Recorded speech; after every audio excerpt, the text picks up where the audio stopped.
let's get this going. All right, Craig. All right. Stickler for time, this guy. Thank you guys so much for joining us today. Thursday, episode 35. Is that right? 35, man. Yeah, yeah. All right. We got our DJs from Athens, also in Cleveland now. Casey and BARTY KUTZ, thanks for joining us. Of course. Thank you guys for being here. Oh man, thank you for having me. Just so much to talk about. Like my girlfriend was laughing because she was looking at the flyer and she's like, "Those two guys know each other." I'm like, "Yeah, they know each other and they DJ together. Like, this is gonna be fun." So that's sweet. I'm sure B-Funk will be here at some point. You know, you can't be Athens DJs can't be around without B-Funk in the chat. At some point, so. I was gonna say he always gets mentioned when Athens is in play. But let's start with intros. BARTY KUTZ, tell us a little bit about yourself, how you got started, and where people can find you. Sure. Thanks for having me on the podcast. Sure. I've been DJing for a long time, I guess, since 2000 or 2001. I first moved from Maryland to Athens, Ohio, to attend Ohio University, and I started some DJ nights around there. The biggest one was probably Dance or Die at the Union, which had a couple years of popularity in Columbus, Ohio, but things kind of, fell apart when it's hard to keep a DJ night going when there's no residents of the city to really promote it. And I've just, never stopped. I've, before COVID, I was doing an 80s night at Casa and events and such. And now I'm a Twitch DJ. So just BARTY KUTZ on Twitch 3 times a week is what I do to stay busy. Nice. So we're not talking about... So the party you did was called Union, or you played at Union? There's a bar called the Union, not in Columbus. That's the Athens home of it. In Columbus, we were at Kobo and Oldfields on High was the name of the bar at the time. Now it is. I'm going to ask you what I ask all the streaming DJs that are having success this year that built their Twitch up. Are you going to continue to stream just as much if you say get back to DJing live events? It may not be as much, but I definitely want to keep it going at least once a week, maybe keep the 3 times a week going. And because I think the success I've seen so far is kind of just in your own expectations. Like, a lot of people are having much bigger numbers than me, but I feel like this is just laying the foundation and the groundwork and the goodwill amongst people. And so why would I abandon that audience? There's people in just different cities around the world that know of me, and it's a pretty small community right now, but I can recognize the names in the chat, and each week there's like one new regular that introduces themselves, and then they're just part of it, and just like the same goofy jokes start to happen. Twitch is a good investment long term, just like building a YouTube channel. So I'm with you there. Mike, you got any questions? For BARTY KUTZ, so many questions, man. So I've been really liking Jazz Tuesdays, man. I popped in there one time, and I'm not like, I like jazz specifically, like, when I'm playing chess or if it's just background music for something. But you take jazz to a whole new level, man, to a point where, like, I didn't really know you could DJ jazz music. And I'm watching the thing, and you're explaining how you have 2 records going at the same time, for longer than a mix, like literally just they're going at the same time. I imagine they're both in the same key. And so I'm listening, I'm like, this is gonna, like, how is this working? So, I'm listening 5 minutes, 10 minutes. And then I'm like, oh, okay, I see it's kind of going off. And you just did this little thing. You just like scrubbed it like the tiniest little bit, like doop, like slowed the one record down. And then boom, they went right back to like just incredibleness. I'm talking way too much about it. You talk about it, man. How do you do this magic called Jazz Tuesdays? Oh, thanks. You saw one of the special things. I don't even always do that, but the show you were watching, I had a Keith Jarrett solo piano concert that was a triple vinyl and a double vinyl of Anthony Braxton during solo alto saxophone improvisations. And none of those, they're just such wild improvisers that they don't necessarily have a key center. It's not like this is in the key of C. And so I've found that those 2 records just wildly complement each other in intensity, and I can sometimes tweak the volume or add some echo, but sometimes, most of the time, they're just both at full volume, and magically they work together. That's cool. Have you been experimenting with other songs that do this, albums that do this, or was it just, you know, one time this record was playing in the kitchen and this record was playing in the living room, and you have realized that they matched up? How did that work? I mean, I've listened to both of those specific ones on their own a lot, and I just kind of had an idea. Like sometimes I don't like to plan. I like to just have the records play themselves, and the default of the show is just playing entire albums. Like sometimes I'll play maybe just one side, but oftentimes I'm playing both sides of an album, reading the credits, just saying, here's what this is.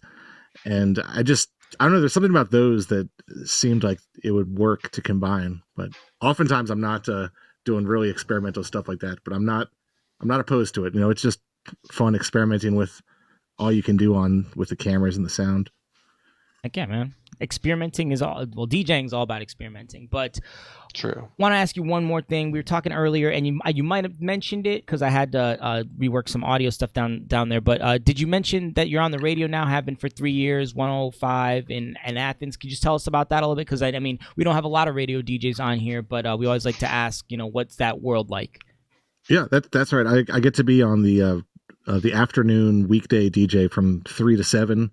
Monday through Friday, and we play, you know, just top 40 stuff, whatever. We are an independently owned station, but our playlist is pretty similar to whatever is the top 40 from the iHeart radio stations, even though we are not an iHeart station. And the lucky thing is, during when the pandemic first started, I was just trying to figure out a way to do things safer and be at home more. And I already had a lot of equipment, and just a little more investment, I was able to get the radio thing totally done at home. So I remote control the computer in the station, and my voice goes live out, and I listen back on an FM radio, so there's very little delay. There's only the one-way delay of my internet signal upload, but the FM signal is instant. So I just get to spend 3 to 4 hours on the live radio every weekday, and that feeling is just so cool, because when I was a kid, I would not have believed that was possible. My favorite toy was like a microphone you put some batteries in, and if you're in the same room as a radio, you can, you know, sing or whatever into the radio. Sometimes you can pick the same station you're listening to and sing over whatever you're listening to. And just the fact that that's pretty much possible, and that's the life I've, you know, made for myself as a 37-year-old, it's pretty cool. That is cool. Yeah, dude, I still don't understand, like, because there was a time, I'm gonna go too far into this, but there was a time where like Bluetooth headphones from like a short distance, there was like a slight delay, and so when I hear that like an FM radio station and the way like that science, like my brain doesn't understand that's like that science, like the Bluetooth waves are somehow slower than the FM waves, or it's a different. You know what? I'm done. We're going to talk to Casey. This is why you're not on the radio, Mike. I know. I would just go on tangents about how things work. But I want to talk to Casey. I met Casey at a DJ battle in Columbus, despite the fact that she's everywhere. She started in Athens. She's in Cleveland now. Been everywhere. But met at a DJ battle. She killed it, and, you know, exchanged information, and we've been kind of hanging out. I'm kind of Casey's tech guy, if I can brag a little bit. So if she's ever having issues with equipment, I get the call. Gonna love it. But yeah, Casey, tell us about yourself and how you got into DJing. Well, I'm intimidated after that. No, you're good. That's not what I meant. Well, basically, I've been DJing for almost 7 years. I started in 2014 when I got to college. And it's a funny story, actually. I remember going into a Red Brick, and my friend from the band was the DJ there, but he, you know, played on Spotify. And I looked at the owner. I said, I want to do that. Because like I was always the iPod DJ, like all throughout high school, and you know, but through high school and middle school, I was making mixes. I was making all of the music for like my cheerleading squad and, you know, volleyball, like all that kind of stuff. So I remember starting to play music at Red Brick, and I like loved seeing people react to what I was playing. And that is what made me want to keep doing it. And I was like, okay, I'm going to get a little bored and see what I can do. So I got a little Newmark Mix Track Pro. I had no headphone jack. So like, I just learned, like, I couldn't preview anything. But I remember going to Chad Vasquez or DJ Black Rabbit or Discognition. And I was like, Chad, teach me. And he just taught me how to, you know, beat match first. And from there, I just, you know, experimented live. That's where I learned everything is, you know, live, because that's where, you know, that's where you're excited to try things. let's see. Yeah, I've done Columbus. I've done things in Columbus. I've done things in Cleveland. I don't know if you guys know Elite Social Entertainment. They do the bar crawls in Columbus. Mhm. I have been doing the bar crawls for them in Cleveland. Nice. I've done some EDM music festivals. And I play absolutely every genre of music. I enjoy every genre. Love that. There you go. Krupt, you got the first question, man. Well, yeah, just talk about how important the experience was since you jumped right into it right off the bat. I mean, that's where you were learning. That's kind of what I did as well with my career. Just talk about how experience just made you better and better. And, you know, obviously you had your Newmark board and you probably practiced a little bit, but you kind of just wanted to be live. You wanted that pressure. Talk about how important that is to you for maybe some upcoming DJs that are trying to get there.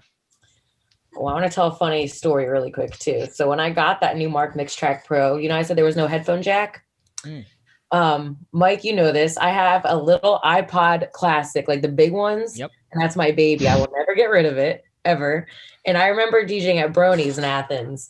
And I would have my little stand. I would have my Newmark MixTrack Pro. And I would have my iPod next to me with headphones coming out of it. And that is how I would preview music before I played them to see if at least the beats matched. Which is really funny until I, upgraded to my Pioneer SR or SB or whatever it is. For me, I mean, everyone who's learning to DJ, they first learn to mix beats first, to beat match. I definitely think that is the very most important thing that you should learn first, because that you can do without all the extras. And all the extras, I just experimented live. Like I said, it's just because at that point, like you said, the pressure. And when you're enjoying yourself, having a good time, you want to try that new stuff.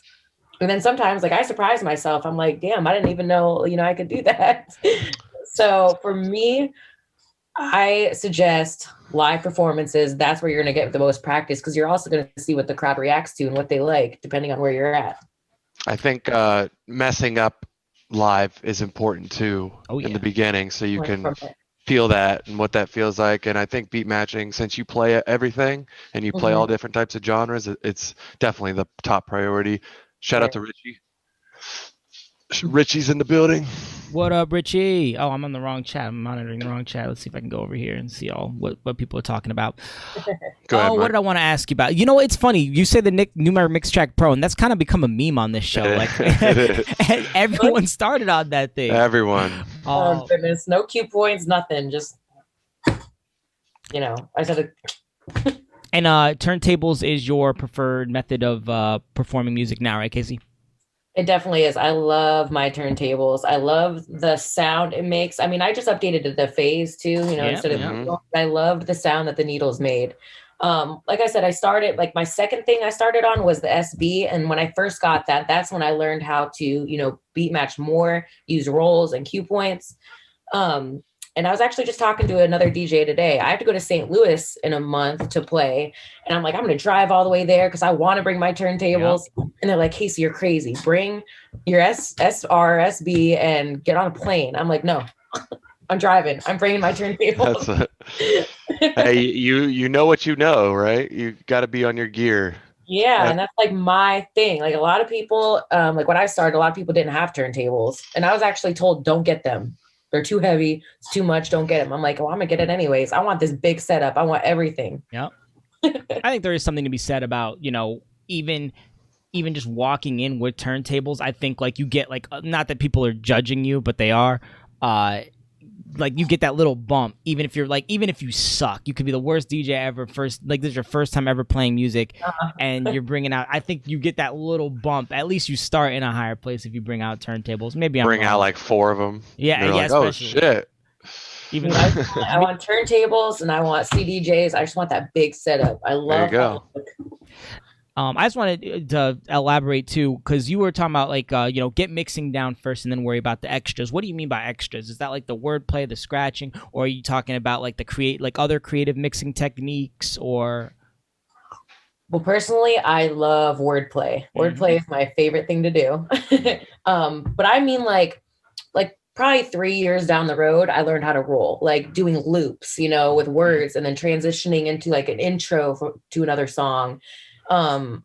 like I like when I teach DJs, even around here, some DJs come in and see me and say, hey, I want you to show me a couple things. First thing I'll probably show them, because they know what a beat match already, I would like, try this, try rolling, try setting these loops, and transitioning instead of just going one song to the other. Because I've seen a few of those, DJs playing like words on top of words, lyrics on top of lyrics. And I'm like, well, that just kind of sounds like a whole jumbled mess. So, try this. So that's kind of what I mean. I mean, scratching in, rolling, looping, just all those extras. That's kind of what I mean by that. For sure. Transition skills. I want to go to everybody on this and because but obviously we're all experienced DJs. We've all had students of some sort. What is the first thing that you would teach to a DJ? Casey says she would teach mixing first. All right, DJ Corrupt's class 101. What are you teaching first to a DJ Corrupt? How to handle your alcohol. Here's a shot. Take it. Yeah, man. I mean, I grew up with Magic and Duct Tape and Johnny Benz and Samurai. Like, you got to try to stay poised and remember your training when you go into those clubs. But I mean, no, really though, I think organizing your music and knowing your setup and with whatever you use, Serato, Record Box, iTunes, whatever it might be. I think knowing how to find a track quickly, making sure you're using your library to the fullest. A lot of older songs can get lost, and if they're not properly organized, and then your sets are limited after so long, or once your library gets so big. And it's easy to mess that up in the beginning because you don't realize, like, once you organize it a certain way, to organize it in another completely different way is going to take a lot of time and effort. So I would prioritize that. So you're saying work on your music. So work on your library first, and then know your gear. So go ahead. And with that, I would say also just like maximize whatever music subscriptions you get in the beginning and download everything from new, old, multi-genres. Even if you're just a house DJ, I guarantee you're going to need, certain amount of other stuff as well. You just never know. So, Barty, what you thinking, man? What's the first thing you're teaching to a DJ who's coming into Barty's school of DJing? I think technically the first thing is just taking the same record. It's so easy to do digitally and mix the same record into the same record because it's going to sound good together. It's the same key, all that stuff. But I actually had a question for DJ KC, who also was the first DJ I think I ever saw with the phase system, because I saw phase on the internet and I was like, oh, that says, how do you like it? How's it working? But my question, more preamble, I'm sometimes forgetting what it is like to not know how to DJ and how to learn to DJ, because I've been in it 20 years, I guess. Right. And what would you say to a DJ who is good at making playlists, can make a bunch of playlists that'll keep the house party going, add songs to the Spotify playlist, be an excellent Serato house party DJ, but never touched any equipment? What would you say to that person if they're interested in going to the next step? What is the connection from there to being a real DJ? Well, I actually worked with, you remember DJ Top Knot down in Athens right now? I mean, I remember doing the glow party at Stevens and her coming in and saying, I want to do this. And I'm like, girl, get this, do this, get this. And what I told her also, I said, you know what, right now, while you're doing this, off of your computer, off of your iPod, something that I always had imprinted in my brain is feel the crowd, which these are common sense things, feel the crowd. And two, I will never, ever play the same playlist. If I have a song, Girls in the Hood is my shit right now, I'll play that every single gig. But that's probably it. I will never play the same songs. I might play 3 songs total, every gig, but that's it. So what I would also do is research the equipment. I would ask people who actually have experience. I remember her coming to me saying, what do I get? What do I start on? So this is what I started on. Don't do that. Start on this instead, because that was my second thing. And it helped me out so much. And she did. She went out and she got that. Another DJ, I sold her all my stuff and taught her how to do it. So basically it is get second opinions, get third opinions, do your research, do whatever you think is best for you. And again, I mean, your library is a big key, because no one's going to keep coming see you week after week if you're playing the same stuff every single week, same show. Did that answer your question? I like Definitely, yeah. The library part and reading the crowd part, those are, I guess it's what we're all saying, but key things. Yeah. I'm actually gonna go with what Bartik has said. I think if you can, like, if I were to say, hey, if someone comes to me and says, hey, I want to be a DJ, all right, cool. Make a solid Spotify playlist. Maybe you start them off with 5 songs. Here's the first songs that I played. I'm gonna hand off the night over to you. You know, finish out these next 15 songs and make it make sense. You know, whatever makes sense to you. And it's not so much that they do it the right way. It's that they can explain. Well, I saw that you had this song, so I added this song. And as long as you know the thought process is good, I feel like that's way more important, because I can easily train someone to do a slow fade. Doesn't even have to be at the end of a chorus, doesn't have to be on time. Hey, here's a slow fade, here's the green button, and now you're into the next song. Continue with your playlist, right? So that's where I would take it. But I think, yeah, everything you guys said too is great. And if you guys are watching in the chat, let us know what you think the first thing a DJ should learn from another DJ is. I want to hack back into just general questions. Go to Barty. What was I going to ask you, Barty? Where'd it go? Oh, yeah.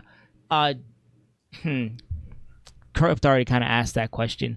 I was going to ask you, do you feel like you've been more successful online than in person? Like, I see the numbers. I see how often you're streaming, man, the stuff you've been doing with B-Funk. Like, is your audience bigger now than before the pandemic, minus the radio? I think so. I mean, it's really hard to say, because I think the numbers in Twitch, I'm just estimating, might be like 10% of the size of room you would play in real life. Mm-hmm. You know, because you see people that are playing for hundreds on streaming that that they're in venues that fit thousands of people. So when I have like 10, 20, or 30, it still feels, okay, maybe this is like 100 or 200 people that they represent. And I guess one cool thing about the audience is just finding out where people were from. I was playing a cover, or it wasn't the cover, it was like a version of Ain't No Stopping Us Now by the original McFadden and Whitehead group, but it was for the Philadelphia Phillies being in the World Series, and they were like, ain't no stopping the Phillies, and they're like, we're gonna beat Kansas City, and I was like, yeah, F Kansas City on the stream. And then 2 different people in the chat were like, hey, I'm in Kansas. They're like, what, you too? And so like I got 2 fans in Kansas City that show up to every stream, and none of us had any idea. Yeah, I think you and B-Funk do a great job with the interaction with the chat, man. Like, you guys really have, like, get to know people in there. Like, it's fun to kind of watch happen. And I feel like maybe that's something I need to do a better job as. I'm very, like, surface-based. I'm going to talk to everyone, getting a feel for everyone. But you guys really get into some stuff with your chat audience.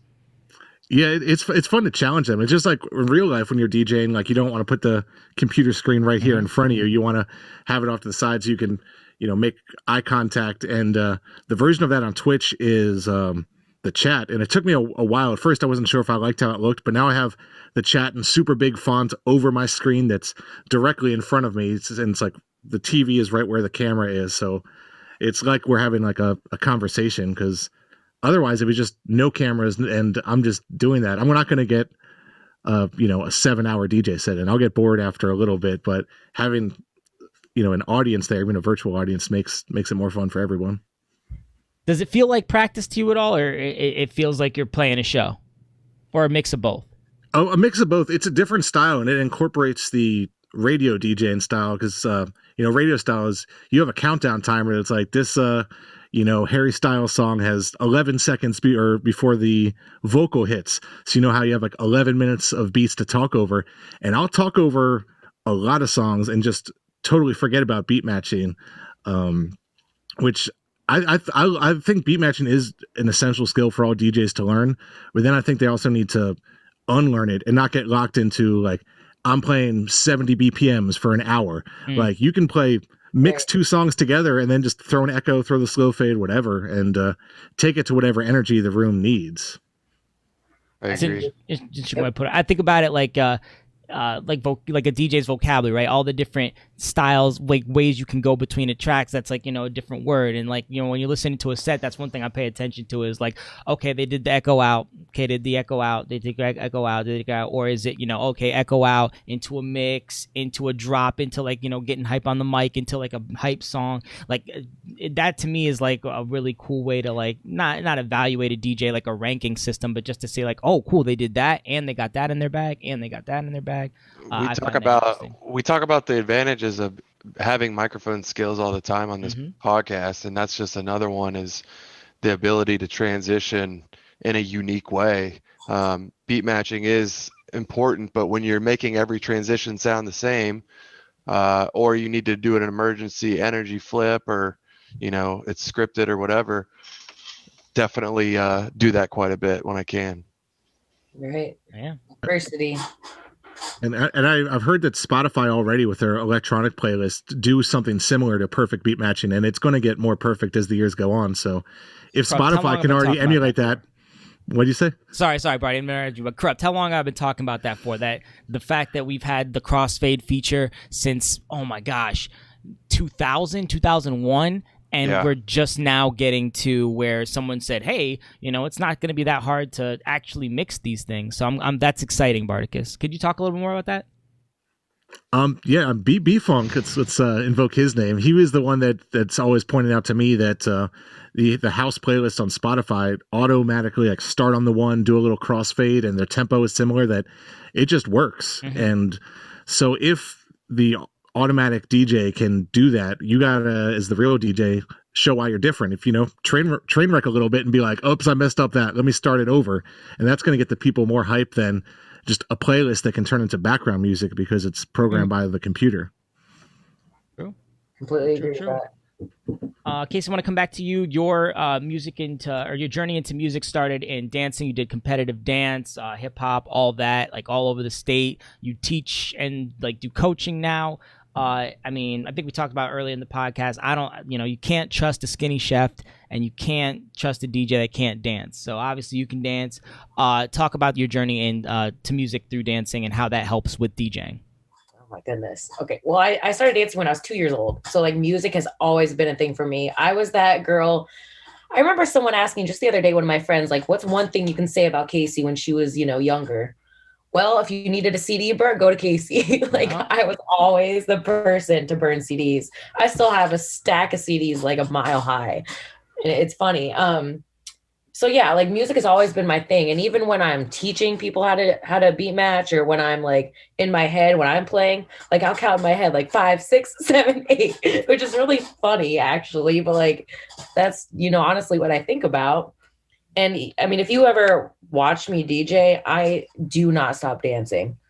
Like, even if I'm like super intent and like focusing, one part of my body is always moving. It'll either be my leg, my knee, or else like if I have some time to dance, I will go out onto the dance floor and dance. I mean, it's fun because like it's my party, it's my party I'm having. So, might as well enjoy it. And I'm always, dancing. So I love music. That's all.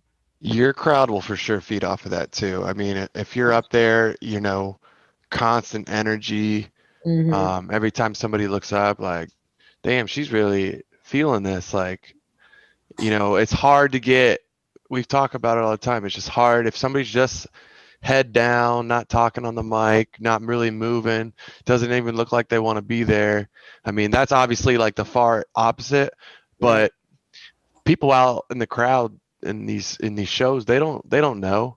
They're just gonna assume that, like, man, this guy's needs a shot or something. I don't know what's going on. Like, and you know what? I'm not shy at all either. So like, if I see something that like I need these people out here, I will go out there by myself and start dancing. And there you go. Do you call people out on the mic? I can't remember if I've ever seen you do that. Like your friends, like I know some of your dance friends. I definitely talk a lot of shit on the mic. Yeah, I was gonna say I thought, but I wasn't sure. Okay. And this is such a wrong thing to probably say, but like for me, we're not scared. A couple drinks in, okay, well then the more I drink, the more fun I am, and I will be on the mic all night. I will call people out. I will say some crazy things, but it makes it fun for the crowd. So that's why I'm like, okay, go give me 2 shots. I need to like get on the mic tonight. Like I need to do this just because like, that's me having fun. And there is something about loosening the nerves and getting on the mic because I don't know if it's like that for everyone, but I can't be my full microphone self unless I'm like, it doesn't have to be drinking either. It can just be like a place that I've played at a lot, or if I can see, if I see the energy of the crowd already, it's just a lot easier. There's just certain things that stimulate good microphone skills, I feel like. Right. And if there's like a lot of people reacting to what you're playing, like you're already excited. You're already going to, I've sung on the mic before. Like I have so much fun on the microphone. I rap sometimes, and I'll get over a Drake lyric, and I'll be in a room full of like hip hop, like full hip hop room, and people are just like, man, this guy's got some balls. I'm like, I've literally entered my own rap battle before, so I get it. It depends. Wait, you said you've won a rap battle before? I've entered my own rap battle. All right. Hosted a rap battle and decided to participate. Did you? I created it. I entered, and I was the only contestant, and I won. Damn right. Shit. Yo, listen, Barty said something, and I was like, oh, do you want to hit on that? And then, Casey, you said something really, really similar, and it's hitting, I forget, is it hitting point or hitting post? But Barty, you were mentioning when you're in radio, you have to, know when a song is coming in, and then you kind of lead your voice into it so that like what you're saying ends and then the song begins, and everyone like it subconsciously goes, wow, that was really dope. And then Casey, you kind of brought up, when you're doing your count-ins, it's like a 5, 6, 7, 8, and then whatever is happening is happening. I think a lot of DJs can learn something, and it's not something we've talked about on the podcast, but hitting post is really, really important. If you're an EDM DJ, the most basic way of thinking about this is like that era of 2012 to 2014, 3, 2, 1, jump, boom. And that's how everyone would get hype out of the crowd and get on the mic, and it was really easy. BARTY KUTZ and radio guys take it a step further and talking over the instrumental, and then boom, the song hits. I think it's coming more important as we're becoming streamers, as we're talking to our audience, interacting. Barty, could you talk about hitting point and maybe some tips, and then Casey, like how it helps you just to do the 5, 6, 7, 8 into whatever you're doing in your mixing, starting with Barty? Yeah, I think the biggest way to do it, it's it is practice, but more than that, just knowing your library of songs. Mm-hmm. And if you know your songs inside and out, you know how they all go, and that in the middle of the song there'll be a little instrumental break, and you can talk, and you can even ask a question, and when you know how verse 2 starts, it's going to be an answer to the question you just asked. And I'm not thinking of a good example now, but just like DJ Casey in the battles is doing wordplay, you can insert your own wordplay. Yeah. And just to drop a compliment. Whenever I'd see like DJ Casey on a Court Street bar, I might just pop in because I'm like, oh, I'll just do one shot and on my way to somewhere else. And then I'd always end up staying a lot longer than I intended. And I could tell that you were not just a pre-planned playlist where it's like, this is what I'm going to do. It was like you were conducting the party. Oh, man. Like a good DJ does. I literally, they'll be like, what are you playing next? I don't know. I'll let you know at the end of the song. Nothing at all is planned. I decide what song I'm going to play halfway through the previous song. I cannot plan it because it'll always change. Or I'll be like, this is going to throw them off. Oh, this I need to play, I think it is nice to have those jarring changes because it lets people know that, you are controlling the crowd, if you have these dope ass blends the whole time, I'm picturing a techno or a house DJ, and you have these smooth blends the whole time. It almost just sounds monotonous. It almost is that moment where the DJ, JB loves to do this, right? He hits the filter and cuts everything out. What's everybody do? And then you drop it back on the one, and then everyone's like, oh, okay, cool, we're vibing again. So I think that's a cool thing that you brought up, Casey. Yo, shout out B-Funk in the building. Oh, there he is. We knew he was gonna be here. Shout out Rob DePaulo as well. And oh yeah, thank you. See, James. We just need Barty KUTZ on every show. We're gonna get demonetized now. This air horn. Right. Just kidding. No. I wanted to ask this question specific for when B-Funk got here, but you guys do a show called Bangers. It's a streaming thing that you guys do. I think it's every other week. You guys kind of flip which channel it's on Twitch. I think B-Funk even has one this Friday. No, it's Trust Me this Friday. So free plug for B-Funk. But what is a banger? I want to hear everyone's definition. What's a banger? Because it's being thrown around a lot lately. Everyone says, "Oh, this is a banger. This is a banger. This is a banger. This is a banger." What truly is a banger? And since you are the expert, Barty, I want to hear from you first, and I'm sure B-Funk will show up in the chat with us.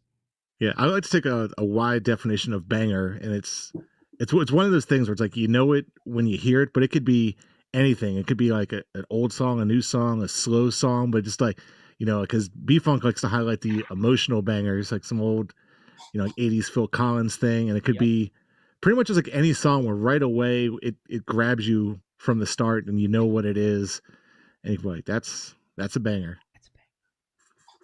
James? I think for me, the word banger, like, it's got to be something that's catchy but also nostalgic. I don't want to say that everything nostalgic and catchy is a banger though. Like, a banger has to be a small group of songs to me. But I mean, I used to use the word banger all the time when every other EDM big room track came out. I'd be like, "Oh, it's a banger." But now it's like, now it's just kind of, like, you know, I really like old school tracks that I hadn't heard in a while, and I'll be like, "Oh, that was a banger." So, yeah, nostalgic is the word I'd use. Rob D says a banger equals makes me want to dance. So the very broad definition, probably even more broad than yours, Barty. KC, what are you saying? What is a banger? I literally couldn't have said it any better than they did. But at the same time, I think a banger would be the most happening song right now. And when it comes to old songs, the songs that will always, like, it'll never slow down, like Get Low or Yeah by Usher, those are always going to be there. Right. Those will be playing for, like, my kids. You know, I did one of the homecomings I did this year. Like, I played it and they, you know, they reacted just the way I did when it came out. You know what I mean? Yeah, I couldn't have said it any better than you guys did. Cool. All right, B-Funk. Yeah, what's bangers are in the eyes of the beholder. There's no wrong answers, just sometimes bad timing or context. That's fair. Rob, I don't dance. Oh. I've seen Rob dance. Maybe. I gotta go with everybody knows it, and I'm not talking about like, okay, everybody in the house scene. I'm talking like everybody has to know it, and it's got to get your hands up. Like, so, you know, everybody knows XYZ Ariana Grande record, but, you know, it's probably not going to get your hands up, most of them. But like when it comes to like an Avicii levels, everybody knows it, and it's going to get your hands up. Like, to me, that's what a banger is. But I feel like I have a way more strict definition, and B-Funk's going to get upset with me for it. But that's all right. Well, I have one exception to yours that I think you'll agree with. And that's you say you have to know it, but there's certain songs that the first time you hear them, they're a banger. Like when me and B-Funk were doing our bangers night, someone requested WAP, and that was the first time we heard it. We're like, okay, you know, looking at like the artist involved, we're like, yeah, new Megan Thee Stallion, let's play it. And that one, the first time we heard it, that was a banger. I guess it has familiar elements that it samples, so it's instantly nostalgic, but it was a banger from the first listen. Yeah, you're right. That is something I have to factor in. So it's maybe not something everyone knows, but everyone gets hyped. It very encompassing. So like most people enjoy it, like even off the rip. It's a good point, Barty, because I got to take that timestamp out of it. I just looked up the Wikipedia definition. Ooh, it perfect. Says a banger is a song, party, or album created by Corrupt or Eric Pritz. Damn. All That's right. pretty good. That's pretty spot on right there. That's pretty funny. I don't make the rules. Bravo, bro. Show, you know what? For that, I'll let you do show and tell, James. I'll let you. All right, bro. All right, guys. But yeah, B-Funk also said everybody should know it is a good definition. Oh wait, what am I talking about? I don't know. I'm lost. All right, so show and tell, guys. We do this every episode. It's pretty unique and cool. We've had everything you can imagine shared. But yeah, so anything that's DJ related, non-DJ related, that means something to you. Let's start with, we started with BARTY KUTZ on the bios. Let's start with KC. So I forgot mine in my car. All right. But it was that Can you iPod. draw it on paper? Yeah. It was that iPod. Okay, that iPod, okay. my baby. I'm telling you, and I don't know. All right, can we But look? Can we Google this? And is it the big bulky one that was like big, white? bulky silver classic with the big dial. Oh Damn, and it's man, still going, huh? It goes. Yes, it is. is It it is the one? 100. Go Huh? ahead. It's Go ahead. 160 gigs, and people are like, "Why do you still have this?" I'm like, you know what? Some of this, shit on the SidePod you can't get from Spotify, you can't get from Apple Music, and I have my stuff on there. My phone storage is full. I'm keeping this forever. I can fit 40,000 songs on it. It's Dang. gonna live with me. It reminds me of it wasn't I Am Legend. What was the other one? No, it's the Book of Eli. Book I of was just Eli, thinking bro. that. Yeah, dude. He's got that one button on it that just says play. Yup, and he He's has like, to oh. find a way to charge it. Oh Yep, man, I felt that. Dude, That's yeah, my I was just baby. thinking that. And that's where I started DJing. Like I said, I had that next to me. That's how I was previewing songs when I very first started. Before that, I was playing music from that iPod, either at parties or at practices. That thing's lived with me in my whole music and dance career. Crump, should we make her go get it? Who's meeting me in Cleveland? Oh, yeah, I got That's you. I thought like your car like outside. Never mind. Oh no, I would have went and got. Gotcha. All right. No, I dropped my car off downtown. For the weekend. I'm surprised it works still, honestly, though. That's impressive. Props to Apple. Yeah. All right, BARTY KUTZ, what you got? Okay, I thought of a technical nerdy thing and a fun thing. So I'll show you the technical nerdy thing, and that is trying to get it in the camera. There's this like 2 or 3 inch piece of metal that extends my microphone, and Shure makes it. They make the SM7 microphone also, Yes. and that makes it so this part doesn't bump against your boom arm, and you can rotate the mic freely all the way around without wearing it. And this thing only cost like $6-7, and it just makes the mic work on the stand. And I watch for every one on the internet using this and see if they have it, and most don't. And it's just made for this microphone because the XLR bumps out. So I highly recommend this like little extension for your boom arm if you have this mic. You can check out the link to Barty's Amazon affiliate link in his bio. No, I'm kidding. So I think before, it is on there, yeah. Yeah, I got you, bro. Before we went live, we were just talking about how Mike wasn't going to buy anything else for his studio. And here you are showing him something that he needs for his microphone stand. I'm good, man. I think I'm all right. That's we got some kind of thing going on here. I don't have the nice mic yet. I'm working on it. All right, here we go. This is looks like this is the fun thing. This is my portable Sony 8-track player that I've been rocking, and so I can just punch in the tape. I won't play it for your. I won't demonetize you. My boy. You just throw your Steely Dan 8-track in there, and it automatically plays. It rocks. Dude, how much is that worth? That's got to be worth something. That's got to be. I'm worth not sure. I something. mean, you can find this sort of thing at estate sales if you're patient enough. You could probably find someone refurbishing it on the internet for $50-$60 if you're patient enough. Like they're not that expensive. Okay. And, They will be. I got in the stupid habit of collecting 8-tracks. I don't recommend it, but that's how I spent like the last year. We got to bring them back immediately. It's like everyone, all the hipsters went to vinyl, and Barty is like, I gotta get away from vinyl. What can I do next? No, I'm just kidding. You probably doing the 8-track Something thing more before. obsolete. Yeah. That's cool though, man. That's our first. That's the oldest and first 8-track thing that we've seen so far. So that is verifiable. usually it's like we've seen some old school mixers, I think, but that's a new one. Love it. Guys, I can't talk about Athens without mentioning Halloween at OU. I ask this to every DJ that comes out of Athens or OU, just talk about what it means to you. I know both of you have played, if not at the big one, then around it, and then all the different parties. So just if you want to share like an awesome moment or just why it's special to you, that'd be great. Casey, start us off. Well, I'm going to mention a funny memory first. I remember my freshman year. This was like right when I started DJing. I remember seeing the stage and seeing how crazy it was. I was like, damn, I want to be up there. This is meanwhile, I'm passing this cage where when people got in trouble, the cops would put them in a cage. Oh, wow. for everybody to look at. It was funny. But for me, what I love most about Halloween is it's like fest season. I start in the morning, I do this Halloween party, pack up, reset up at another house party, and it's like all day until, night. And then I got to set up at a bar. So it's like an all day worth of DJing parties. And like for me, that was fun. I'm always on the move. I'm always getting a different crowd, and everyone's ready to party every single time. So like it's just a blast all day long and all night long. And So people are like, doesn't it get tiring? And it's like, no, the music that energy keep coming. Like you might get tired in the transition, but then you start up and people start coming, and you're like, oh yes, like I'm energized again. Now, would you drink on a day like that? Like, can you actually go the whole day and like actually? That's wild. Yeah, bro, that's what they are known for down there. I know, man, but like I'm beyond those days. Looking back, I don't know how I did it. And I've invited you down a couple times. yeah. I've partied at OU before, but never for Halloween or me either. Call it.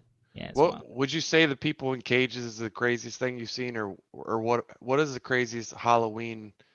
I don't know if we can get into all that, man. I want to know from him as sponsors. Marcus, I don't know if this was Halloween or fest season or if it was opening weekend, but there's a gig last year we did. I think it was for the Snowcats or something. They climbed a telephone pole, and once they got to the top, they got electrocuted. Okay, damn, that'll do it. He lived. He was good. The next week, he showed up at one of my gigs on crutches. Can't stop the party. It's okay. And everyone's like, ah! I think I saw that video. I think that video was being shared a lot. I remember.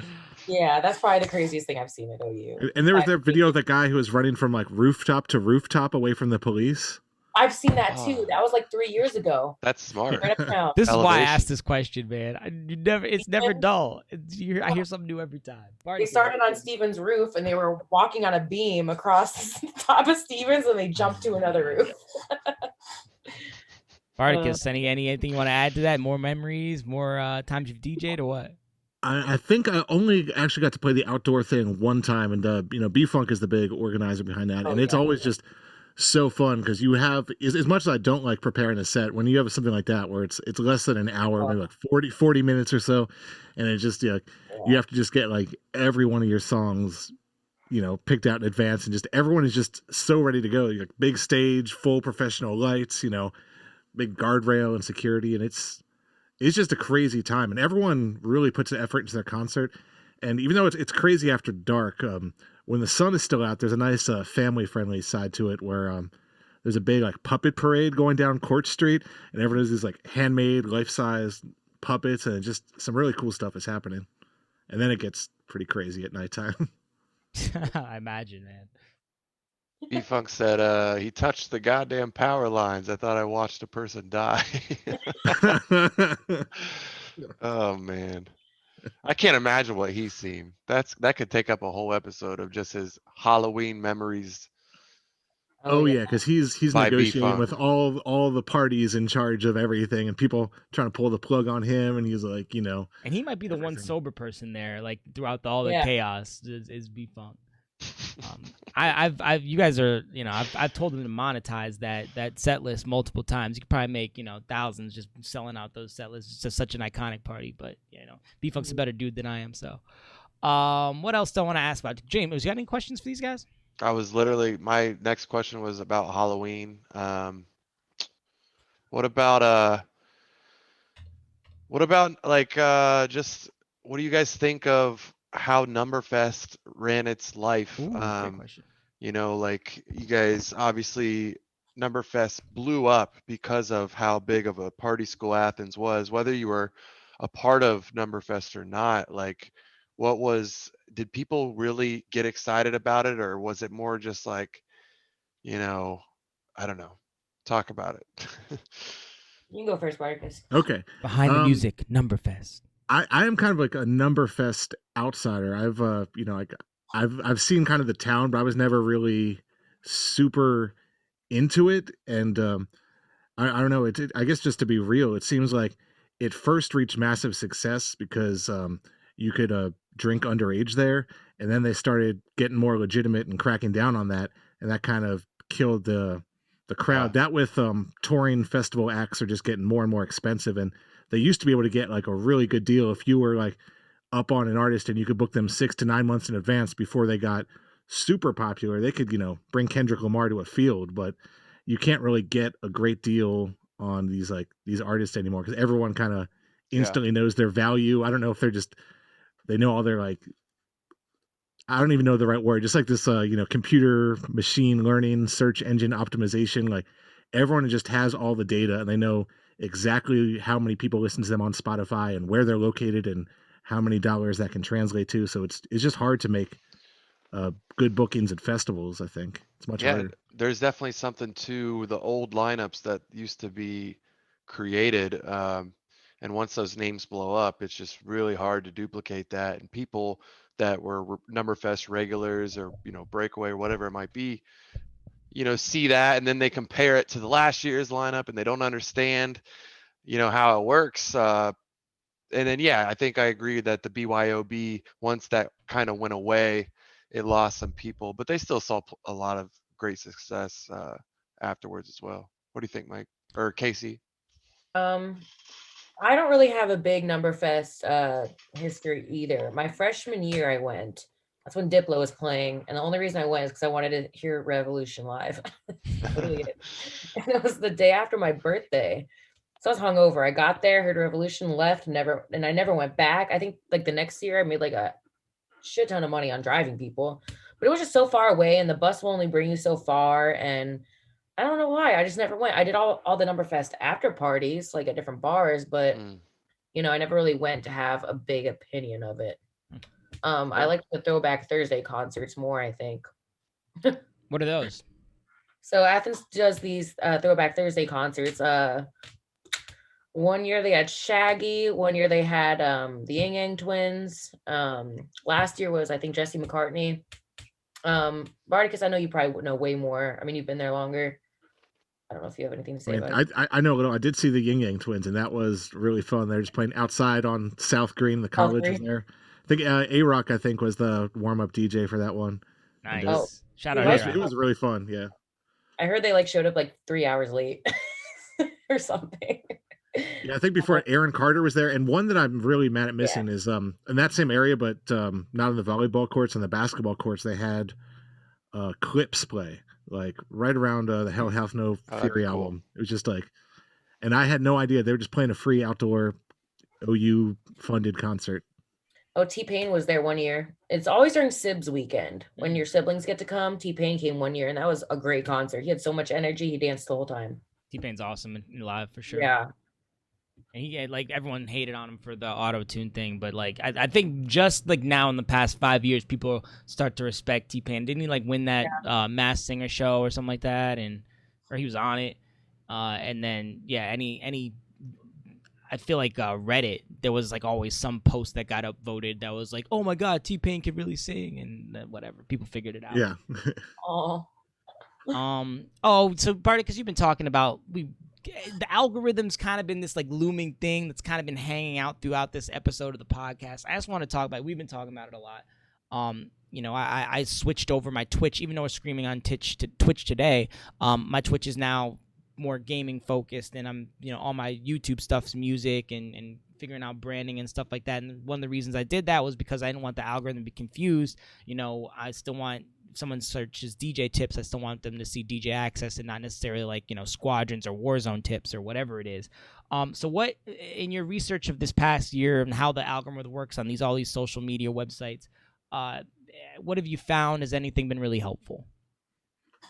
I think one of the things you were bringing up in the notes is just how you have to be different on each platform, and I'm constantly having to learn a new thing. Like I was doing a lot of stuff on Instagram and messing around with some DJ and just conversations with people on Instagram Live, and there's a different energy and thing that works on Instagram, and then I'm discovering TikTok, like what's going to work on TikTok, and a new one that I think is good for all you DJs to try is Reddit has a live feature, Reddit Sessions. Really? And yeah, and I've sometimes go on there, and you can they have a version of OBS that's custom for it, like a tall phone, and you can a lot of my Twitch people have come from the Reddit Sessions, like because Reddit people know how to use Twitch. So yeah, I'm just still trying to put together the puzzle of being on 5 different social media sites, and it seems like the point of each social media site is to say, go follow me on this other social media site, just because you never really know when they're going to tweak that algorithm, and something you do that was really successful is already all of a sudden going to not be successful. So you need to have ownership. I guess a final thought is it's really important to have direct contacts with your audience, whether it's an email list or a Discord or something where you are in control and not at the mercy of the algorithms. Yes, every day I found some new reason to love Discord. It's awesome. But hey, James, you've been doing stuff with algorithms with your SoundCloud and Spotify, and when you're releasing music. What have you found that's been helpful? Just in how you approach it. Well, we talked. I'm trying to remember what episode we were talking about. I think it was with Bach Oven, and we were talking about the Spotify and just preparing a music release and finding out what playlists are adding, up and coming artists, and what playlists are getting added to major label promotions. So with Spotify, it is all about what playlists you can get on to get that organic reach. Otherwise, it's just all so manual, and there's not much you can do. You can't really even throw money at Spotify to get real organic promotions, I don't think, unless you're like real money, like radio money. But and then as far as SoundCloud and stuff, there's definitely playlists on SoundCloud that you need to target. Not everyone is using SoundCloud now. It's still the largest, but it's not everyone's. There's just so many different ones now. Yeah. And you need to utilize all of them. And then it's also just about with your social media platforms. Like for me, Facebook and Instagram are my biggest. And so I need to, if SoundCloud's not going to behave with the promotion that I'm trying to do, then I need to only focus on my Spotify or vice versa. So there's a lot of pre-planning that goes into it for me. And the algorithms are constantly changing. I actually talked to people that aren't even in our industry about the way they promote their small businesses and the way they dissect their targeted promotion and ads that they run. And it's constantly changing, especially for our industry, with how sensitive everything is with what they allow with music. And so you just gotta do the research and just do your best when you attack that kind of stuff. What do you think, Casey? I see. I don't do a lot of the streaming, or I mean, I put some things on SoundCloud, but like I said, it's hard for me to make actual mixes because I don't know I don't know the technological side, but I know that like with my vinyl, it doesn't let me record, and I don't know if it's like my mixer isn't enabling it. I don't know how to explain. So I don't have a big input in that area. Was there ever a time where you were like trying to like say build like your Instagram or anything like that? I talked to DJ EV about this, and he called me, he goes, you need to get your Instagram up. You want to do this, you have to get your Instagram up, keep posting, like daily, or if not every other day. But then, I mean, I was also in college at this point. So, school kind of took over for me, and I just graduated in May. So, I mean, I guess it's congratulations. Whatever direction I try to go in. Thank you. And I just got a new job. So, I mean, if I want to continue to, build that DJ career, then I do need to, I would say, I mean, promoting on social media is definitely the biggest thing, because people aren't going to come if you're not, don't have X amount of followers and have this kind of promotions going on your social media. So, yeah, I mean, he definitely knows what he's talking about too. So he does. Yeah, that's definitely something I need to do better on. That's where I lack. Me, I'm just going to talk about consistency. Like, I think, make sure that you're using the hashtags that are, that work with your brand. If you don't know what, like, say the top 3 hashtags that work with your brand are, there's step 1. You can figure out that. And now, every post you can target, 3 hashtags that are doing it. Make sure the content gets to where it needs to be. And really, I think it's all about putting out solid content, because people will see it. If you're putting out solid content, I'd rather focus on making the content good, where people want to like, people want to share, people want to interact, rather than trying to game the system, because like Barty and everyone, all of us said, like, the algorithm can change.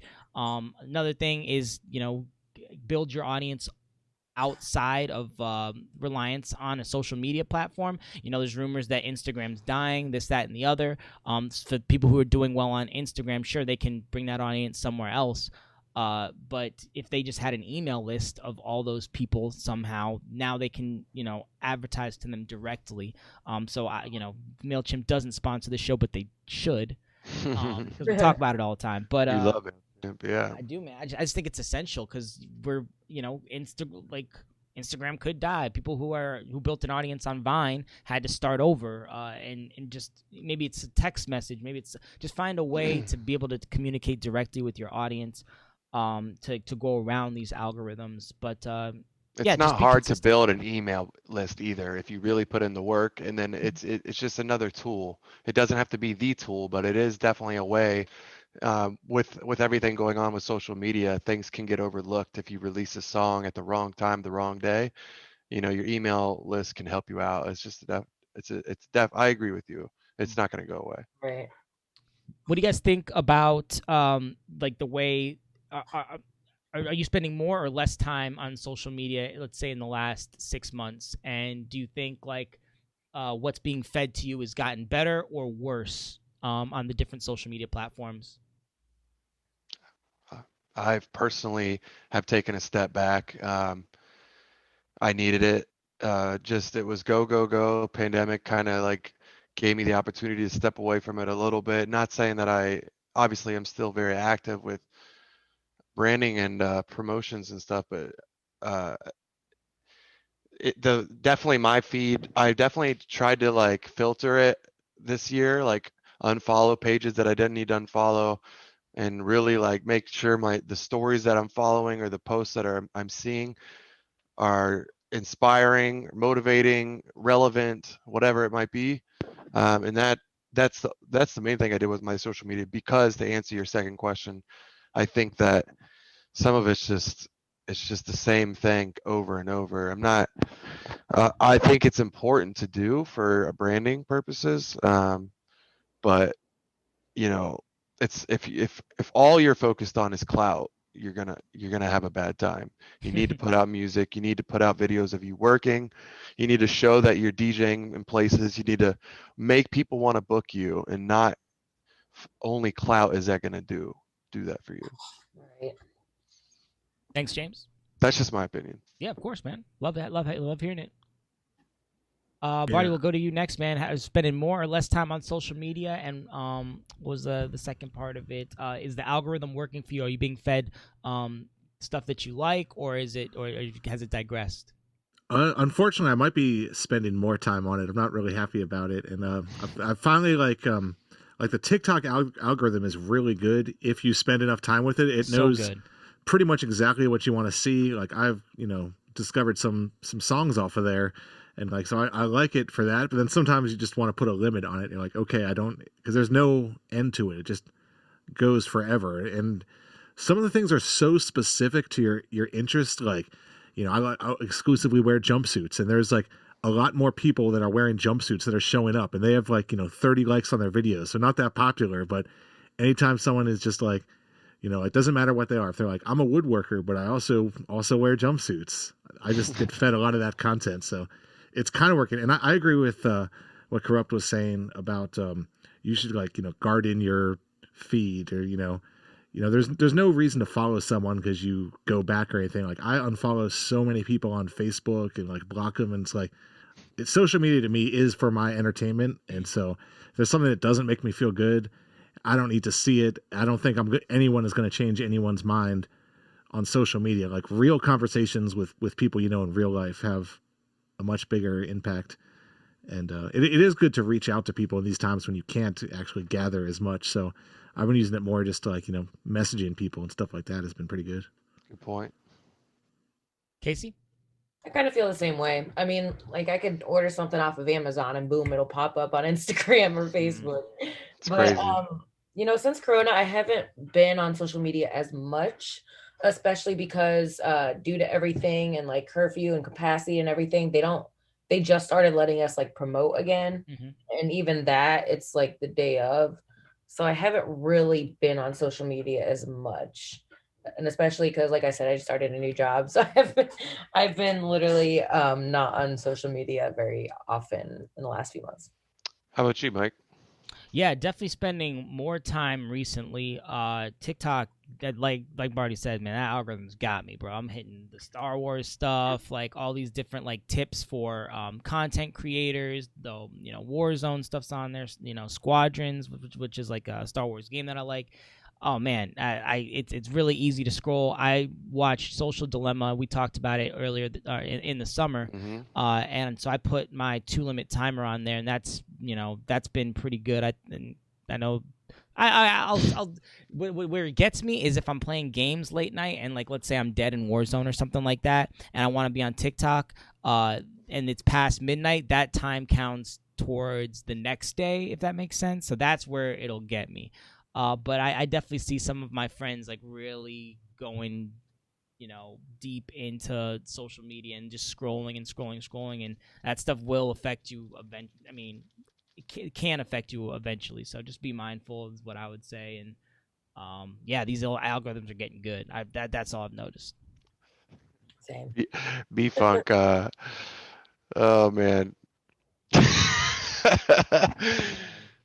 Does the hub count as social media? And why are so many stepmothers not stepsisters? This is why we love B-Funk. This is why the real questions.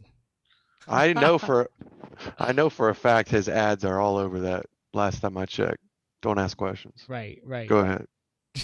I don't know where to go from here. We're gonna go to Tastemakers. Actually, we just want to know what you guys have been listening to. You guys both sent texts like we haven't been listening to new music. We don't know want to talk about new music. We don't have to talk about new music. It's just what you've been listening to recently. So, Barty, because I feel like I know what you've been listening to recently since I've been watching you stream. So, Casey, I want to go to you first. What's been keeping your ears excited?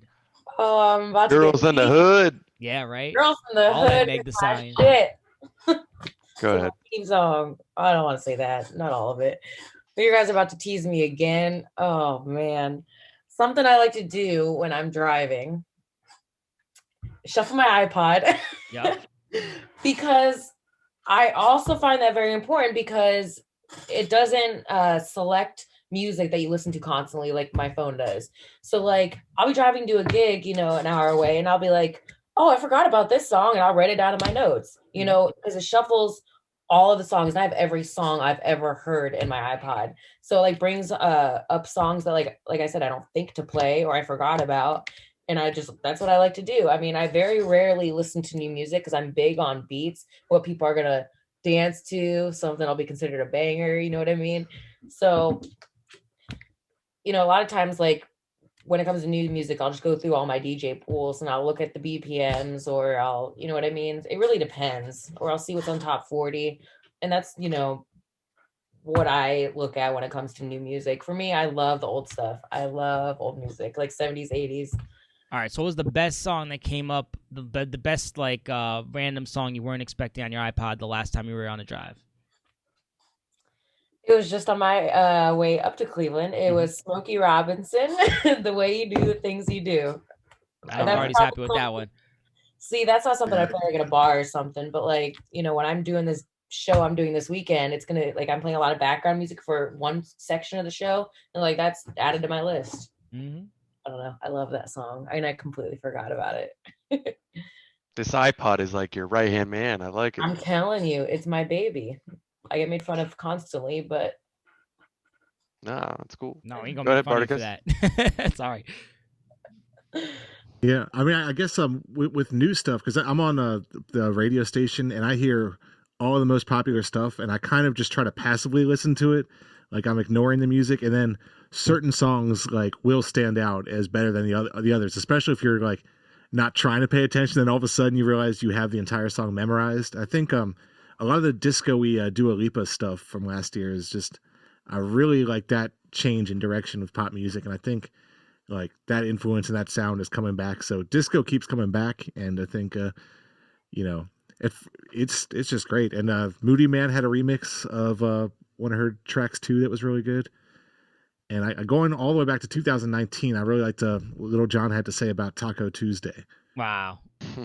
Okay, You I gotta like listen to that. He was on the Road podcast, and he talks about it in the beginning of the episode. So you have to listen to the whole thing. But I gotta him listen. on yeah, dude, him on the Road podcast, he talks about like that song and the creation of it, and like how the first week of when it was hot, like went, like him going around all the clubs and asking DJs to play it, and like if he's like, I knew if I was anyone else besides Lil Jon, none of these DJs would have played this song. Well, you can tell it comes from his heart. He's like, like chips and salsa. We love fajitas, and you could just, it's only 2 minutes, but you could tell he meant everything about every lyric. He's Bro, like, yeah, Suja, man. Suja, Yeah. Suja was on the show. he was so honest about campaigning that song for Lil Jon, man. It was He just talked crazy. about that. He's like, man, I had my whole lineup of DJs playing that song. Yeah, he sent us all these flyers and shit. It was crazy. I actually went. I was in Atlantic City last year, and I was like, "Oh, Lil Jon's playing," or whatever. And I thought it was gonna be like him and his music. I get there and it's his DJ set, and I wasn't like disappointed. I was like, "Dope!" Like I forgot he did this, and it was a blast. Like He's so good. Yeah, he's a great performer. He gets it. He For sure. understands his lane, and he just dominates the shit out of his lane. Yep, for sure. Cool. What else did I want to? So I wanted to talk about one more thing before. Oh no, did we talk to Barty for your songs that you listened? You said Dua Lipa. James, what did you listen to? Yeah, I mean, let's talk to James. I just been listening to these lo-fi hip hop instrumentals again all week. Sometimes I'll add them to my phone off these YouTube mixes, and their names I've never heard of, which I like even better. I got this one, Valentine by Kupla. Let's see, I got Purple Vision by Kupla. I didn't know I had 2 songs by Kupla. Orbit by Brilliant. Just little, good. Yeah. So just listening to these instrumentals makes me want to make the music, honestly. But you read my mind. I said, when's the Lo-Fi Corrupt EP coming? Oh man, I don't know. I'd have to make an alias, I think. No, you could start sprinkling it at early at Fireproof. Happy hour. Sure. Maybe. How about you? Sorry. Go ahead. Yeah. Go ahead. I was gonna tell you, I'm gonna give a shout out to my brother. He's a music producer, and he makes a lot of hip hop instrumentals. Okay. I'll send you his page over, but it's called Proven, Proven, for the listeners. On SoundCloud. Yes, I don't know if he has all of it on SoundCloud yet, but he has a website too. Okay. I'll link us in the chat. What have I been listening to? The first thing on my like songs is "Fuck Donald Trump" by YG. So I think I listened to that for quite some time the other day. And then the rest of it is Star Wars. I'm currently making a list of all my favorite Star Wars tracks. Some for streaming, some just for personal use, but I have them separated into all the battle music and then all of the like just general awesome song tracks. So I know everybody go to DJAXCSSMUSIC on Twitter and you can see Mike try to use a lightsaber this week. Not try, bro. I figured it out finally. I've been watching the TikTok, right? There's like a big lightsaber community, like lightsaber, not only fencing and dancing. So I've been every once in a while a tutorial come through, and I'm like, I'll practice for 5 minutes. And this one tutorial came through, and it was this transition move that no one else talked about, where like they talk about the first spin, and then all of a sudden you get to the third spin, and no one talked about the second spin, and the one guy talked about it, and I had it in 5 minutes. I'm like, all right, let me make a quick video, and now I'm mad that I didn't like that I wore this or like a stupid like gym shirt because I actually liked how it came out, but my only question is this: when the Civil War breaks out, are you gonna get the lightsaber out or what? No, man. I'm gonna let y'all have fun. You guys can have fun playing survival. I'll be seeing myself out. Okay. Guys, let's go to tips for listeners. One secret to DJing that the audience has not heard before. Good luck. Yeah, they know. Yeah, good luck. We do judge these responses, not too harshly, but let's go with Casey. Casey, what is your tips for DJs? Putting me on the spot. It was in the notes, but yeah. Tips for DJs. Yeah, well, you know what? I looked through the notes right before this started, and then I answered it earlier, I think. I'm just messing with you. I would say, like I said, live, having fun while you're live. Mm-hmm. Charge your iPod. Yes. Always have backups. No, No, that's really, a good one. Always have backup. of everything. I've had plenty of times where, again, discognition would have to bring me a laptop charger. Hey, I'm at Bronies. Bring me a laptop charger. But no, really, live. Don't be afraid to try something new. You don't want the same stuff over and over again.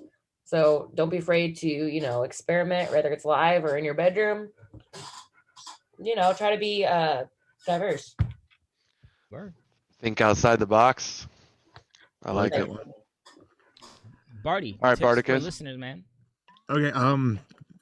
I'd be surprised if someone else didn't say it, but I'll just restate it in a different way. I think the best way to improve is to record everything and then listen back to it while you're still excited about it. Like the next day, when you're like, that was such a great set last night.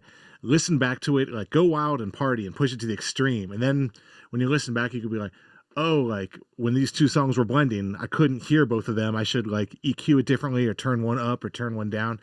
And even better, if your recording of it is a room recording, so you can just have like just the room, or you can have one of those Tascam 4-channel or Zoom 4-channel things where you get stereo direct from your DJ mixer, and then like a mic that's in the room also, so you can actually hear like people reacting to the mix and just know if you think it's working, like actually like the sound of the room, if it's working or not, and just record everything, listen back, and then revise your approach and repeat. We have had this tip, but it's been a long time, and I think Mike and I both agree that people don't record their mixes enough, and there's a lot of benefits that can come from it. And yeah, definitely, because you might think you're killing it in the moment, then you get home and you sound like a didgeridoo out there with distorted. And definitely make sure it's keeping your interest, because if you're bored of it, how can you expect anyone else to get into it? But if you're entertained, if you're laughing at your own dumb jokes on the mic, if you're like, this is fun, then like it probably is. Yeah. Mm-hmm. Mike, are you gonna let him off with that tip? Hey man, that's one of my favorite. That's one of the first videos I made on my YouTube channel. Like that was like, what am I gonna do first? What do I want people to know? And that was the tip. So I will let it go. And Barty, because I do like how you added to review it like the day after while you're still excited about it, and like why you can still remember what you were attacking on the dance floor. Because I listened to it 2 weeks later. I don't remember. I mean, I remember that some girl fell, so I played I get knocked down, so I get up again. Like why would I go there in the moment you'll remember? I don't know. Whatever. I'm trying to come up with examples on the fly, bro. Oh right. shit! At the moment, like you'll remember the night at that point, unless you're like blacked out. I'm literally making a folder on Recordbox now that says if someone falls, throws up, fights. Yeah, it's going down. Oh yeah, man. That's a good idea. The fight breaks out. You gotta have wars. Why can't we be friends? Yep, all the time. Or if you're like into the night and you just don't care and you throw in like DMX, right? Mm-hmm. Wait, what? Just let them go at it even more. Like, yeah. I see the fighting music. No, man. If there's what? if there's a fight breaking out and I wanna like amp it up, I'm going. Yeah, Rough Riders Anthem is going. I'm going Nuck If You Buck though. Like or act amp it up. Tear the club up. Do you all remember when they had lists of songs that you were like forbidden from playing because like this will make people fight? You cannot play these songs under any circumstances. In my white tee. In my white tee. Yup. Oh shit. Like tear the club up. Yeah, Barticus, DJ Ace told me about that. He goes, we could not play this. As soon as you turned on Tear the Club Up, people would start throwing chairs at people and all this stuff. Tear the club up. We could not play that. Man, what do we want the song to be? What do we want how do we want the audience to respond? Tear the club up. You told me to read the crowd. Yeah, right. Can you imagine playing that song and PD's fucking... PD would just literally have a heart attack right there. What's that song? There was one, just to give you an idea of like how people at the bar don't necessarily understand our job so well. There was a waitress, is that what they're calling them now? A hostess at Dahlia. A hostess at Dahlia. And Bottle. Yeah, bottle girl. And she knows I love her, so I can tell this story. But Molly Cyrus, not Miley Cyrus, but the song Molly Cyrus. Yes, Casey, that is the exact reaction you should have when I mention that song, because that's the only song she ever wanted to hear me play. And so one time, I think Petey and Josh had left the room, and I threw it on, and I thought like it was like a niche thing that like, oh, she likes a song and maybe like two of her friends. No, but people got hyped to that shit. And I it was remember early. Dude, I remember it was Dad's weekend in Athens. Dad's weekend, okay? I'm at Red Brick. They're like, I want to hear that song that goes, I'm a cocaine in your ass or something. I'm like, I'm not playing that with your dad next to you. What is your problem? My dad's like, yeah, it brings back memories. I'm like, I'm not, no, not Dad's weekend. But yeah, that song was a banger. That's what we need to do. We need to start compiling a list of the worst requests, like like not just like it was a bad song, but like just the timing and everything. That's what we should do maybe, and then compile it. We could read them off on the podcast, like everyone's worst request moment. There was my first San Diego gig ever. This drunk girl came up to me. I was at Park. It was like one of the best experiences of my life. And this girl's like, can you please play Magic Carpet Ride Aladdin? All my friends want to hear it. Like, it was like an inside joke. I was like, Magic Carpet? Aladdin? Like, I don't have this with me right now. It's like, please, it would be so cool to sing. Everyone will go nuts. I hate when people say that. I'm like, are you Everyone sure? will get bored 30 seconds after you start the song. Now, had you said Steppenwolf, maybe we could talk about it. There you go. Or like, what's the Genie song, right? Or like when they're like getting chased around the city and he's got the bread. Oh man, what's that song? Prince Ali. Oh man, it's at least got like a up tempo. Like you could be like, like the trap remix. Just put some trap drugs by it. Yeah, literally. Put the tipsy beat behind it, and we're good, dude. A Whole New World's pretty good though. You could vibe out to that. End of the night, I could see it like if I need to get like people out and like you want that emotional like send off, I could see it working there. Or maybe it was called "I Can Show You the World" or whatever is it. Yeah. I was a little upset with the first. That one is kind of a banger. Yeah. That one you should have played. Dang, I'm actually thinking I'm missing those requests that like you were annoyed at back in the day, just because I haven't been DJing in real life at all. It's all been streaming for me. Mm-hmm. So I'm missing like you're playing a Prince song and someone comes up to you and says, "Can you play some Prince?" And you're like, I miss that moment. Man, I like playing Prince. I don't mind it. Know what I hate? When you don't see it. I mean, there are female DJs, right? But it's not like as common as male DJs, right? I hate when I'm sitting there, I have my headphones on, I'm playing, and someone will come up to me and like tap me on the shoulder, like, "Hey, are you the DJ?" I go, "No." "Nope, I'm not," and then they'll go away. But like, do you know how often I get that? That's not even as bad as it gets. It's when they request a song that's already playing. Yes, is what gets me. I'm like, I go like this, and they're like, "I've had that happen." Just, oh my god, it's like it. That reminds me of a good strategy I had is if I had to like go to the bathroom or something, I always had a friend to like pretend like he was DJing. He would just like get on the headphones and like bob around, and it totally worked. And another friend I gave the job once of like, hey, anytime someone comes up, just listen to everything that you're saying, smile, and then say no to them. And so he loved so much just being the person to say no to everybody. Like people come to me and I just point to this other guy. He'd hear everything they said and be like, no. That's fucked up a little bit. That's not good customer service. I know we're about to wrap it up, but Carson asked, this is definitely a question for Mike because he's a nerd. Best starfighter pilot in Star Wars, go. Oh, yeah. Carson and I, we play. He's usually here for the gaming stream. What's up, Carson? Shout out, Shadow. Yeah. Best starfighter pilot. Gotta go. Anakin Skywalker off the rip is the first one that comes to mind. I mean, the story kind of depends on him being a good pilot, but then you can also make the argument for Luke as well. So I'm gonna go Anakin just because there's more story around him being a good pilot. But thanks for showing up to this stream, Carson. Appreciate it, man. We'll get back to the games next Wednesday, or actually Sunday.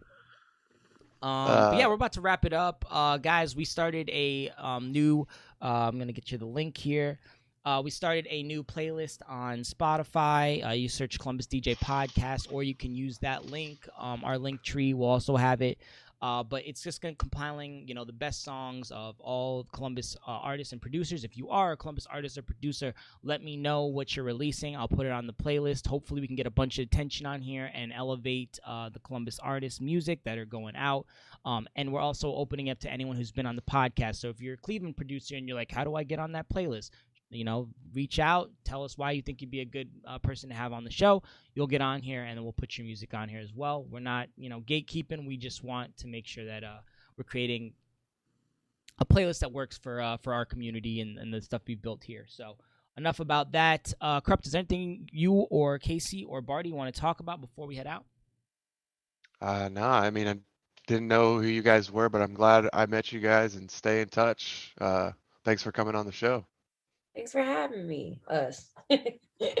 Yeah, thanks so much for having me. And BARTY KUTZ on Twitch is where I am every Sunday, Tuesday, and Friday night. Cool. Yep, I think I got yours on there, and I put Barty's stream in the chat for those of you who are watching. And then, yes, we'll be back next Thursday, 6:30 p.m., just as we are every Thursday. Corrupt, take us out, man. Episode 35. Thank you guys, everyone, Athens, B-Funk, everybody listening. We'll see you guys next week. Be safe. Peace out, yo.